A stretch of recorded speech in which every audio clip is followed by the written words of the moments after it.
the E&S industry and particularly the construction and project sector has grown exponentially in the last 4 years. I think some of the recent data, shows that the E&S industry has more than tripled in the last 4 years.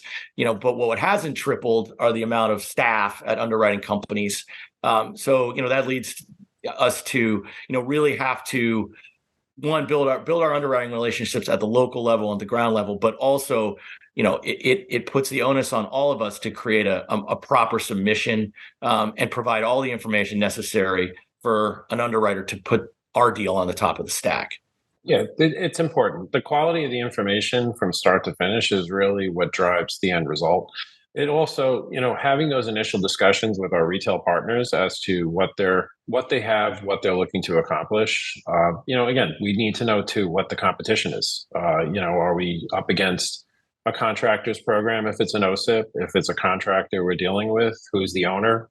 The more information that we have up front will help us get the proper documents to the markets that will give like I said, the best pricing and results, terms and conditions in a timely manner.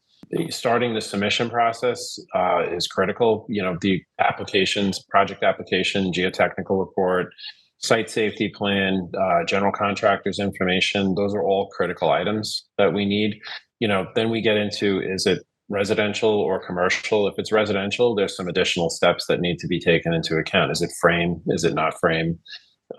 Is it, in California? Could it be in Hawaii? Is it Florida? Those are, problematic states where the capacity isn't as readily available, and it tends to be a little more difficult to put it together, but it is achievable. With that, we can go to the carriers. As Chris said, the underwriter on the line generally in certain situations doesn't have full authority. It has to be referred to some level. Documents need to be reviewed. But if need be, we could also take that time to get with management at those companies to make sure that they know what we're looking to accomplish, so that we get the product and results that we're looking or have been set out into the market to put together for the brokers. We all know that, there are certain companies and underwriters that, value certain pieces of information over other pieces of information. And that's a huge thing to understand when you're dealing with individual markets and the marketplace as a whole is, what one carrier might value, as respects a piece of submission information, another might value less or more. And it's spending the time with the underwriters to understand what really drives the decision within their company, as respects the aspects and the components of a deal and the components of a submission, is what I think we're really good at. We spend time with senior management as well as line underwriting, all the time, so that we have the pulse of that and we know what information is necessary to get the result at that individual underwriting level and carrier level, or that specific carrier. Yeah, it's all good points. I mean, another component of this too is the changing marketplace, as Chris said. There's constantly new capacity coming in and out of the market. Whether it's new entrants with a program, specific product to fill a gap in coverage. It could be working with the administrative staff for OSIP or CSIP, and working with a broker that maybe has knowledge in the space but doesn't do a lot of it. It's a collaboration on a lot of levels that we take the time to get to know each client, individually, and see what the needs are and bring the proper parties to the table. What we all have to understand is it's not an annual buy, right? It's a multi-year purchase. As a matter of fact, in California, it can be as long as a 15-year commitment between the buyer and the insurance companies. And so what I think we're also, cognizant of is that we're also, big fans of building a box and then repeating it. We value putting together a program for a customer, and then when they come back to us again with a similar project or a bigger project or a smaller project, we can go back to that same carrier lineup and that same mousetrap, and barring new entrants that need to see the deal, which we'll show them, having baked, the cake already, being able to slide that in, it makes that process, and it kind of bypasses all that what we just talked about, as respects, the underwriters drinking through a fire hose and not being able to get to every deal that they're going to have. If it's a repeat customer, you tend to see better rates, the forms, and we've already dialed in everything that customer needs. And, and that's a big thing that I think we're proud of, is that we have a fair amount of repeat customers, developers, contractors who, we're their go-to. And we've built it for them. And then it just, drops in line, each time they bring a new project to us. I think the challenges facing, the project industry right now are all, driven by the macro, post COVID inflationary environment that we're in. And to Mike's point, right, on every project, you're going to have an auditable policy. So, making sure that your costs that you're using on the go in are more than adequate, recognizing that you're probably going to pay more to build the project, over the course of 3 or 4 years while you're building it. Your projects are delayed. A lot of projects are being delayed. You have to partner with carriers that are able to, willing to, and reasonably price extensions, because of Mike's comment about labor. Labor is very difficult. Again, coming out of the post-pandemic, it's been a challenge to get everybody back to work, and the construction industries had to delay projects because a certain trade can't get out on site. Those things are affecting the way you approach a project on the go in, and ultimately keeping in touch with your contractor throughout the life of the project to make sure everything's on track to finish on time, and if not, get ahead of it so that you can have adequate time to negotiate extensions, particularly on a multi-layered placement where everybody has to sign off on an extension. Funding's an issue these days too. I mean, I've had many projects where we've had to ask for 45, 60 days to pay because they're trying to get their premium financing together. Timing of the job being funded is something else that needs to be factored in. Not everybody can get everything with one loan, as we saw on one project in Hawaii. Money's being given, but dependent upon the place in construction they're at and the number of sales of the units. Labor is something to keep in mind, the quality of labor. I don't have a project that, well, not many that I have that have finished on time.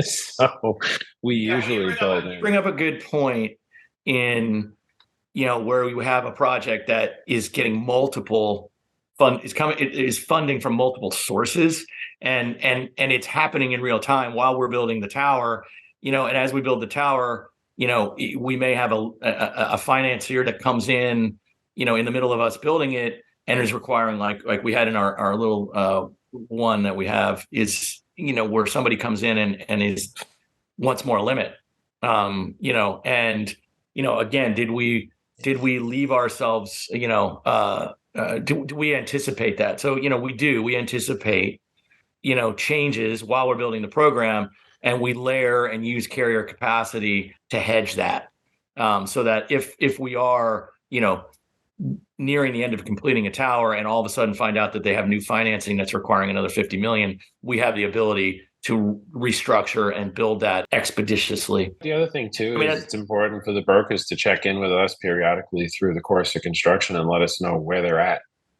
in the timeline and in the budget. So one, are you going over budget? Two, are you running out of time?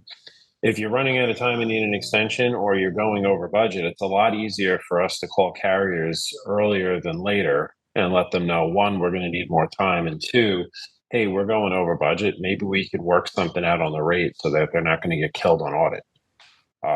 Especially if material costs go up again, or delays are because of, it could be, I don't know, another event where things shut down or materials delayed or certain things. Just, there's always something that comes up, but having an early conversation will give us the ability to get out there and, get with the markets, negotiate again the terms that need to be negotiated and get the best results possible. I mean, I've even had projects where we had 3 projects set in stone and 2 fell off. And then a year later, we had to go back and see if we can get 2 new projects approved and swap them out. So those conversations are important to have early on.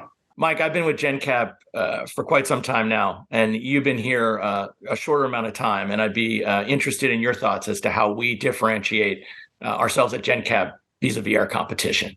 Having worked other places for a long time and coming here, the value add here is the people. It's the collaborative approach, office to office. There's no one within the organization that wants or takes an account and 100% owns it, and if they run into a problem, isn't willing to raise their hand to provide a solution. I find that we spend a lot of time internally talking on most deals, trying to figure out where the best access point is across the country, who the best underwriter might be to work with, or best office depending on the region. It's not me here in New York trying to do something in Hawaii and finding out that I can't get it done here because I'm in the wrong region. So it's the collaboration, it's the working between offices. As we're working together to build practice groups and verticals, which will strengthen, our position in the marketplace, will ultimately provide better results to our clients and their insureds, which is really the main goal. It's working together. We like to think that we take the ego out of each deal, and we try to bring the expertise on that deal to the retailer.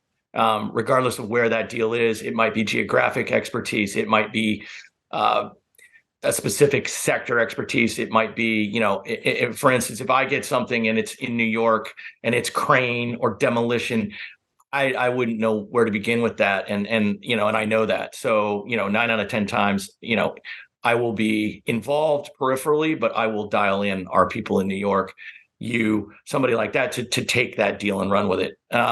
It's just, it makes it more efficient. We get a better result. We get a faster result. And ultimately, there's nuances for, coverage and endorsements that are specific to certain regions and maybe more pronounced and in certain regions. And you just can't know that if you're not in that market all day long.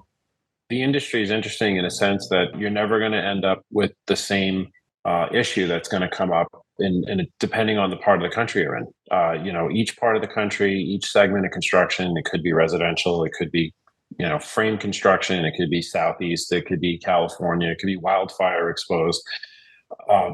Nobody has all the good ideas, but here, by us, putting our heads together, collaborating, working together, taking the risks out to different parts of the country, trying to bring those resources together without the agent at times knowing about what's going on with it.